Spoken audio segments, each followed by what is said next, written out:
కడప జిల్లా బ్రహ్మంగారి మఠం మండల కేంద్రంలో పుట్టగొడుగుల్లా బెల్ట్ షాపులు పుట్టుకొస్తున్నాయి. మండల కేంద్రంలో శీతల పానీయాల అంగళ్లు, మాటున బెల్ట్ షాపులు జనసంచారాల మధ్యన దర్శనమిస్తున్నాయి. మద్యం ప్రియులు తాగి పడేసిన మద్యం బాటిళ్లు, డిస్పోజబుల్ గ్లాసులు రహదారిని దిబ్బలుగా మారుస్తున్నాయి. రహదారి వెంట వెళ్లాలంటే తాగుబోతుల మధ్య నడవాల్సిన పరిస్థితి ఏర్పడిందని, మద్యం మత్తులో ఏ అఘాయిత్యానికి పాల్పడతారోనని బిక్కుబిక్కుమంటూ వెళ్లవలసిన పరిస్థితి ఉందని మహిళలు ఆవేదన చెందుతున్నారు.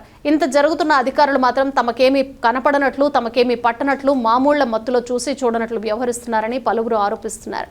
ఇప్పటికైనా సంబంధిత అధికారులు అక్రమంగా బెల్ట్ నిర్వహిస్తున్న వారిపై కఠిన చర్యలు తీసుకోవాలని పలువురు కోరుతున్నారు.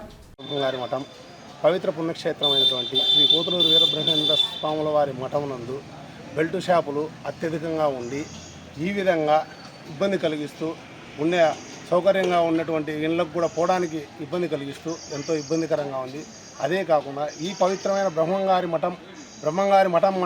మఠం మండల నివాసి అయినటువంటి ఎక్సైజ్ సూపరింటెండెంట్ గారు కూడా బ్రహ్మంగారి మఠం మండలవాసే. ఆయన కొత్తగా వచ్చి జాయిన్ అయినారు. ఆయనైనా ఒకసారి దీన్ని పర్యవేక్షించి దీన్ని చూసి ఈ మఠాన్ని కొద్దిగా ఈ అభివృద్ధి పదంలో నడిచేదానికి ఎంతో కొంత సహకరించాలని కోరుకుంటున్నాం.